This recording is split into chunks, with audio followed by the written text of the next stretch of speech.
मुझे ऐसा लगा था कि शायद मुझे अंत में बोलना पड़ेगा, लेकिन आप लोगों का बहुत बहुत आभार कि आज आपने इस कार्यक्रम में मुझे निमंत्रण दिया है। गोस्वामी गणेश दत्त सनातन धर्म कॉलेज पलवल, मेरे को पता लगा कि कम से कम 60-70 वर्ष पुराना कॉलेज है और एक ऐतिहासिक घड़ी मेरे लिए भी है। इतने पुराने कॉलेज में आज मुझे संबोधन करने का अवसर मिल रहा है। इसके लिए मैं इस संस्था के सारे जो पदाधिकारी हैं, यहाँ के अध्यक्ष महोदय, प्रिंसिपल साहब तथा बाकी जो मंच पे लोग बैठे हैं, उन सबका बहुत बहुत धन्यवाद करूँगा कि मुझे आज के इस कार्यक्रम में जुड़ने का अवसर मिला है। इस सभागार में बहुत सारे टीचर्स, प्रोफेसर, स्टूडेंट्स भी होंगे, तो उन सब का भी मैं एक बार पुनः धन्यवाद करूँगा कि उन्हें आज मेरे इस संवाद में मुझे अवसर देने का एक प्रयास जो किया गया है वो सुनने के लिए यहाँ बैठे हैं। आपका जो विषय है वो एजुकेशन से संबंधित है और एंटरप्रेन्योरशिप से संबंधित है। भारत के लिए एंटरप्रेन्योरशिप कोई बहुत नया सब्जेक्ट नहीं है। आजकल हम लोग स्टार्टअप्स की बात करते हैं, एंटरप्रेन्योरशिप की बात करते हैं, लेकिन अगर आप भारत की ऐतिहासिक कड़ी को थोड़ा करीब से पढ़ेंगे तो आपको भारत में entrepreneurial thought process, entrepreneurial activity कोई नई चीज़ नहीं दिखाई देगी, परंतु उसके लिए गहरा अध्ययन करना बड़ा आवश्यक है। दुनिया का एक बहुत बड़ा इकोनॉमिस्ट है जिसका नाम है एंगस मैडिसन। अगर आप में से किसी ने सुना हो, ये बहुत बड़े इकोनॉमिक हिस्टोरियन थे और इनको एक स्टडी करने के लिए ब्रिटिश ने लाया था और इनकी स्टडी का जो स्कोप था वो था कि दुनिया भर की इकोनॉमीज को स्टडी करना पिछले 1800 साल यानी फर्स्ट सेंचुरी एडी से दुनिया की इकोनॉमीज को स्टडी करना। तो एंगस मैडिसन ने जब दुनिया के इकोनॉमीज को स्टडी करना शुरू किया तो उसमें भारत की सबसे पुराना एक सिविलाइजेशन थी, चाइना एक बहुत बड़ी सिविलाइजेशन थी, यूरोप बहुत बड़ी सिविलाइजेशन थी, बाद में अमेरिका बना। तो उसने अपने रिसर्च उसको बाद में उसने एक बुक में कन्वर्ट किया जो बड़ी फेमस बुक है, the contours of world economy के नाम से। उस बुक को अगर आप ध्यान से पढ़ें तो आप देखेंगे एंगस मैडिसन के रिसर्च में यह पाया गया कि भारत की इकोनॉमी फर्स्ट सेंचुरी एडी में लगभग 35% का जीडीपी था, वर्ल्ड जीडीपी।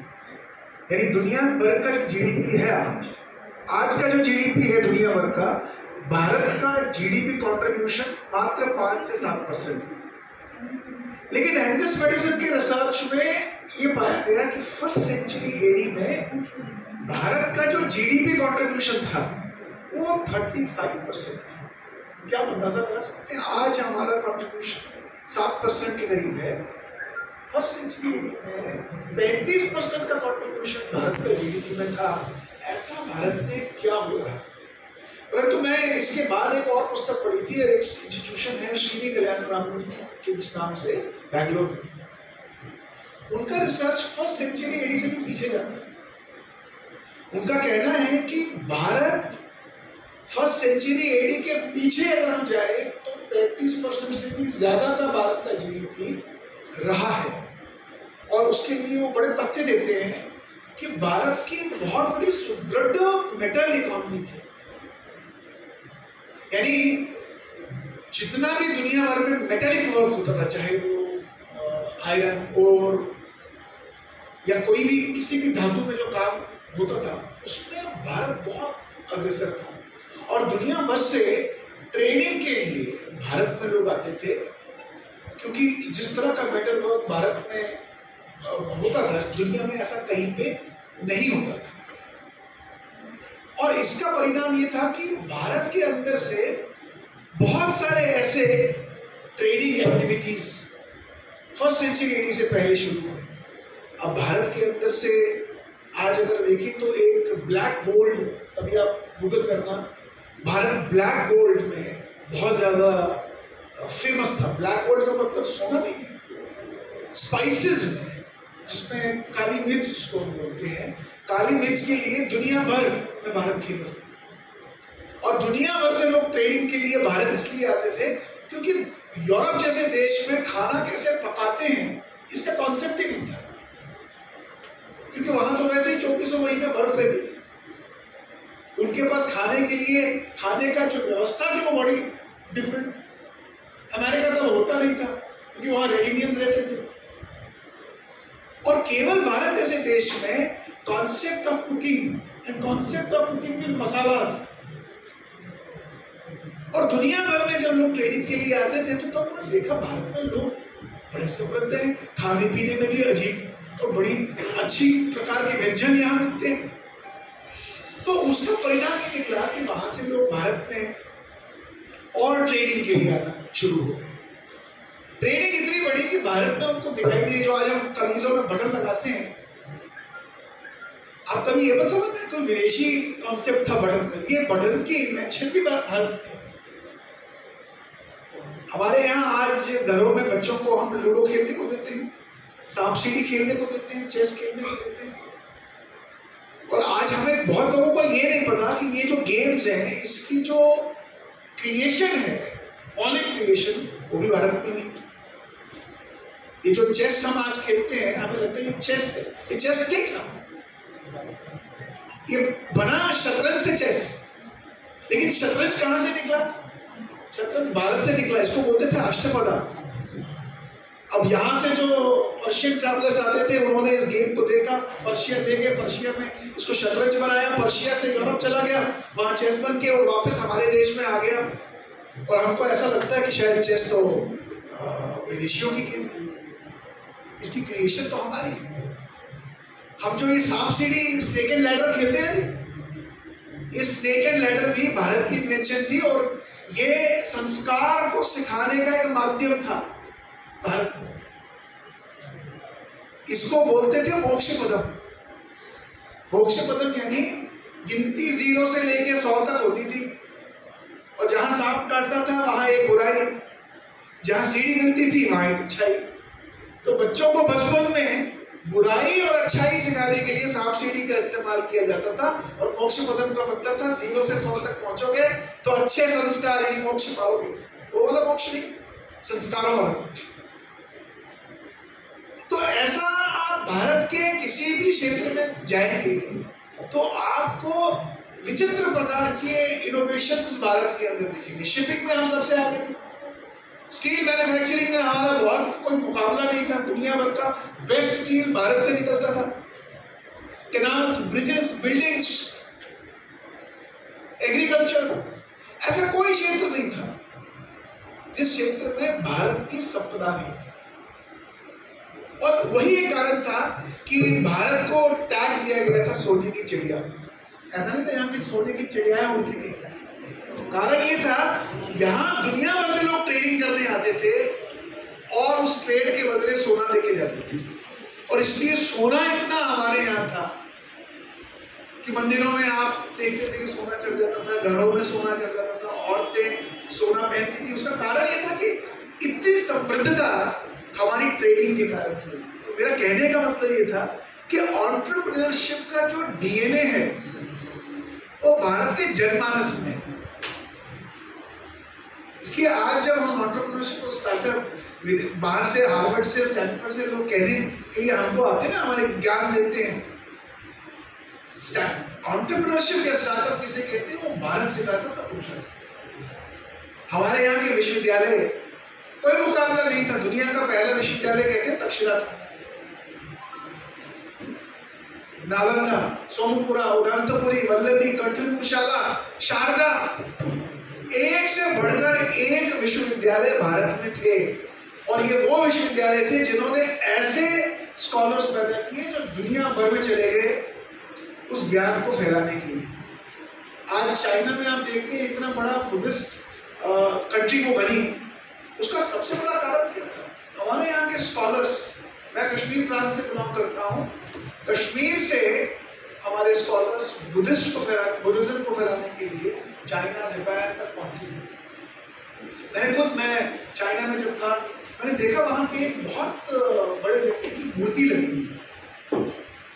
मैंने उनसे पूछा ये मूर्ति किसकी है, तो उन्होंने जब लाभ नीचे देखे लगेगा, मुझे बाद में पता लगा ये तो कश्मीर से चाइना गया था और वहां चाइनीज रूलर ने उसे जो हमारे वैदिक स्क्रिप्चर्स थे या बुद्धिस्ट स्क्रिप्चर्स थे उनको चाइनीज में ट्रांसलेट करने के लिए वहां वो कई वर्षों तक रहा। और ऐसे कई स्कॉलर्स आपको मिलेंगे जो बाहर से यहाँ आए, इंसान है, फाइयान है, जिंजियांग है, उनको जब आप पढ़ेंगे तो उनके लेखों में, आप अल-बिरूनी हैं, उनके लेखों में आपको पता लगता है कि भारत के अंदर शैक्षिक संस्थाओं में हो क्या रहा है। हम आज भी गर्व बोलते हैं कि 64 कलाएं, 64 कलाएं विश्वविद्यालयों में इसलिए होती थी कि कुछ लोग उन्हें सीखते थे और उसके बाद वो अपने दैनंदिन जीवन में उसको उतारते थे और अपनी आजीविका चलाते थे। तो इसीलिए हमारे यहाँ का जो मॉडल था वो वर्ण सिस्टम वाला मॉडल, मतलब वो बड़ा डिबेटेबल है, मैं उस पर नहीं जाऊंगा। वो वर्ण व्यवस्था इसलिए थी कि जिसमें कैपेसिटी ट्रेड करने की है वो ट्रेडिंग कैपेसिटी के हिसाब से उस वर्ण में आ जाता था, बाय वर्च्यू ऑफ हिज धर्म, नॉट बाय द बर्थ। और जिसके अंदर कैपेसिटी थी लड़ने की वो क्षत्रिय वर्ण में चला जाता था, जिसके अंदर कैपेसिटी थी पढ़ने की वो ब्राह्मण वर्ण में। जैसे ऑर्गेनाइजेशन में होता है faculty of engineering, faculty of management, teaching, non teaching, finance department, HR department, operations department. हमारे यहाँ की व्यवस्था ही ऐसी थी, सिस्टमिक, एक साइकोलॉजिकल मॉडल था भारतीय। तो मैं ये भूमिका इसलिए मान रहा हूँ कि कभी कभी जब हम इसके बारे में पढ़ते हैं तो ये हमारे अतीत का जो एक चैप्टर है ये हमको बड़ा गौरवान्वित फील कराता है। ये हमको ये फील कराता है कि हम उस इतिहास से बिलोंग करते हैं जिस इतिहास में एंटरप्रेन्योरशिप हमारे डीएनए में था, हमारे सिस्टम में था। तो अब आप आ जाते हैं आज, क्योंकि पिछले 500-600 सालों में भारत को बहुत बुरी व्यवस्थाओं से गुजरना पड़ा। हमें आक्रमणकारियों को भी देखना पड़ा, कॉलोनियल्स को भी देखना पड़ा, और कॉलोनियल्स ने बड़े सिस्टमैटिकली डिस्ट्रक्शन किए एजुकेशन व्यवस्था को, मैं उसमें नहीं जाऊंगा। परंतु उस डिस्ट्रक्शन का परिणाम ये निकला कि आज जिस प्रकार का मानस बना हुआ है, जिस प्रकार का थॉट प्रोसेस बना हुआ है, उसमें सबसे बड़ी चुनौती आज हमारे सामने क्या है कि हम लोग जिस प्रकार के बच्चे आज यूज कर रहे हैं, ग्रो कर रहे हैं, नर्चर कर रहे हैं, एक फियर के माहौल में उनको पैदा कर रहे हैं और बड़ा कर रहे हैं। यानी रिस्क टेकिंग का जो एक माइंडसेट है, आप देखिए बच्चे जो छोटे स्कूल जाते हैं, कभी आपने ध्यान दिया होगा, आपके घर में बच्चे हैं, मेरे घर में बच्चे नहीं होंगे, स्कूल से छोटे छोटे प्रोजेक्ट्स लेके आते हैं, उन प्रोजेक्ट्स के द्वारा उनको उनकी जो थिंकिंग होती है, कॉग्निटिव डेवलपमेंट होती है, उसको डेवलप करने के लिए वो प्रोजेक्ट्स बने होते हैं कि वो बच्चा सोचेगा, एक्सपेरिमेंट करेगा, कुछ एक्टिविटी करेगा, कुछ रिस्क लेगा, छोटे छोटे रिस्क लेगा, और उसके आधार पर उसकी जो कॉग्निटिव डेवलपमेंट है, left brain development, right brain development, ये होती है। लेकिन उल्टा होता है, बच्चे स्कूल से प्रोजेक्ट्स लेके आते हैं, घर पहुंचते हैं, घर में माँ बाप को या अपने सिबलिंग्स के साथ डिस्कस करते हैं। 80% ऑफ पेरेंट्स क्या करते हैं, वो बच्चे के प्रोजेक्ट्स में उसकी हेल्प करने की कोशिश करते हैं, नहीं मेरे बच्चे को तो स्कूल में अच्छा प्रोजेक्ट जाना चाहिए। और इसका परिणाम क्या निकला, हमारे घरों के आसपास के इकोसिस्टम में ऐसे स्टेशनरी शॉप्स खुलना शुरू हो गई जिन्होंने रेडीमेड प्रोजेक्ट्स बना के रखे होते हैं। प्रोजेक्ट में भी कैसा होता है, A category, B category, C category. आपकी पैसे देने की क्षमता है तो आप ए कैटेगरी ले लो, आपकी ज्यादा क्षमता नहीं तो बी कैटेगरी ले लो, और ज्यादा कम दे सकते तो सी कैटेगरी ले लो, जैसे आपके पैसे देने की क्षमता। और पेरेंट्स बस फोन करते हैं, माता जी हस्बैंड को फोन करके, देखो आज ये प्रोजेक्ट है, ये लेके आना। हस्बैंड के भाग के लेके आता है, मजबूरी है, वो अपना स्टेशनरी शॉप से जितनी उसकी क्षमता है प्रोजेक्ट ढूंढ के लेके आता, घर में लाए, बच्चा भी खुश। खुश कैसे, उसे कुछ करना ही नहीं पड़ा, उसे सोचना ही नहीं पड़ा। मदर तो ज्यादा खुश है कि सुंदर प्रोजेक्ट है, और उसके नीचे अपने बच्चे का नाम चिपका के बेटे को कल भेज दिया स्कूल। अब देखिए फंडामेंटल पर्पस क्या था प्रोजेक्ट का, कि हम उसकी इनोवेटिव कैपेबिलिटी को डेवलप करें, उसकी एक्सप्लोरेटरी कैपेबिलिटी को डेवलप करें, उसकी इंक्विजिटिवनेस को डेवलप करें, उसके रिस्क टेकिंग एपेटाइट को डेवलप करें, उसकी फियरलेसनेस को डेवलप करें। लेकिन उल्टा हुआ, इसमें से कुछ भी डेवलप नहीं हुआ। इसमें एक अच्छी चीज डेवलप हुई, वो ये हुई कि बिना कुछ किए सब कुछ हो सकता है। और बिना कुछ किए का मतलब है अब वो इमोशनली डिपेंडेंट तो था ही, अब वो मेंटली भी डिपेंडेंट हो गया। लेकिन इसका परिणाम बड़ा घातक। जब स्कूल गया तो स्कूल में उसके प्रोजेक्ट को एप्रिशिएट किया गया, उसको तालियां बजी,